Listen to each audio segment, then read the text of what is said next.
तर आपली घरची जवळ-जवळ 10 एकर शेती आहे आणि आपण त्यासोबतच कृषी सेवा केंद्र पण चालवतो. केशर नंदन ॲग्रो नावाने आपलं कृषी सेवा केंद्र आहे. सुरुवातीला आम्ही बऱ्याच कृषी सेवाचं दुकान चालू केल्यानंतर आम्ही दोडक्यात काम चालू केलं. तर दोडक्यामध्ये खूप साऱ्या व्हरायटी आपण वापरून बघितल्या. नंतर काही दिवसानंतर त्याच्यामध्ये आपल्याला रेझिस्टन्स यायला लागला.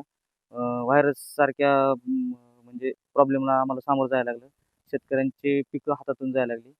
त्यावेळेस आम्हाला सुरोचे साहेब आणि गायकर साहेबांच्या मार्गदर्शनातून आम्हाला हे निर्मलचं NRGS 726 ही व्हरायटी आमच्या हाती लागली. आम्ही सुरुवातीच्याच पहिल्याच वर्षी म्हणजे धाडस करून ती शेतकऱ्यांना दिली.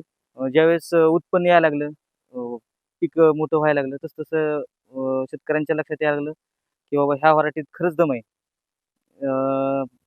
व्हरायटीच्या ह्या जातीचे फुटवे असतील, त्यानंतर रेझिस्टन्स असेल डिसीज आणि पेस्टचा अत्यंत चांगला आहे.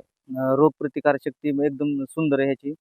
आता आपण चेक पण करून बघितलं, की एकाच जमिनीमध्ये एक त्याला पाणी सोबत दिलंय, मल्चिंग केलेलं आहे, सगळं सोबत केलेलं आहे. परंतु ही व्हरायटी NRGS 726 आणि त्याच्यासोबत केलेली दुसरी व्हरायटी. तर ह्याच्यामध्ये एवढा फरक आहे, की ह्याला जो येणारा खर्च आहे तो ऑटोमॅटिकच कमी होतो. कारण त्याला आपल्याला येणारा खर्च म्हणजे पेस्टिसाइडचा खर्च असेल, फर्टिलायझरचा खर्च असेल, हा ऑटोमॅटिकच कमी झाला. कारण ह्याला खालून रायझोमिका देतोय, त्यानंतर बायोसिंजेनो देतोय. खालून EPN जे आहे, ते स्नायपर नावाने येतं ह्यांचं निर्मल सीडचं. तर ते त्याच्यामुळे काय होतंय, जमिनीतील जे काही हानिकारक कीटक आहेत, तर त्याचा आपल्याला फायदा होतोय.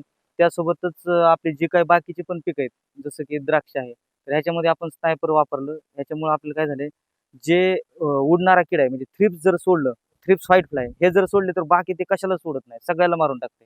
अगदी 3 ते 4 दिवसात सुंदर असे याचे रिझल्ट येत आहेत. त्याचसोबतच NPK कॉन्सर्शिया आहे. आपण जी काही खतं देतोय, ती नुसती खतं देण्यात काही मजा नाही. त्याच्यासोबतच आपण जर NPK कॉन्सर्शिया दिला, तर ती दिलेली NPK खतं आहेत, ती उचलायला मदत होते. अगदी सुंदर रिझल्ट आहेत. आलेला शेतकरी निर्मलचा प्रॉडक्ट दिलेला शेतकरी परत रिपीट आलेला आहे आपल्याला. असं कधीच झालेलं नाही, की बाबा एक प्रॉडक्ट दिलाय आणि त्याच्यामध्ये आपल्याला काही प्रॉब्लेम आलाय. जरी काही आपल्याला जाणवलं तरी आम्हाला कंपनीचे प्रतिनिधी असतील, कंपनीकडून ते वेळोवेळी आपल्याला मार्गदर्शन करत असतात.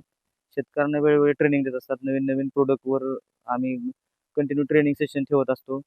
त्याच्यामध्ये शेतकऱ्यांनी पण खूप प्रतिसाद दिला. शेतकरी प्रतिसाद केव्हा देतो? जेव्हा त्याला प्रॉडक्टचे रिझल्ट येत असतात. आणि ज्यावेळेस आपण शेतकऱ्यांशी पण चर्चा केली, तरी शेतकऱ्यांकडून असं प्रतिक्रिया आल्या, की बाबा हे प्रॉडक्ट वापरल्यानंतर आमची जमीन सुधारली.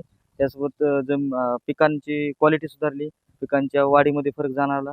पिकांना नंतर फळांमध्ये कलर असेल, शायनिंग असेल, साईज असेल, त्याच्यामध्ये पण म्हणजे बदल दिसायला लागला.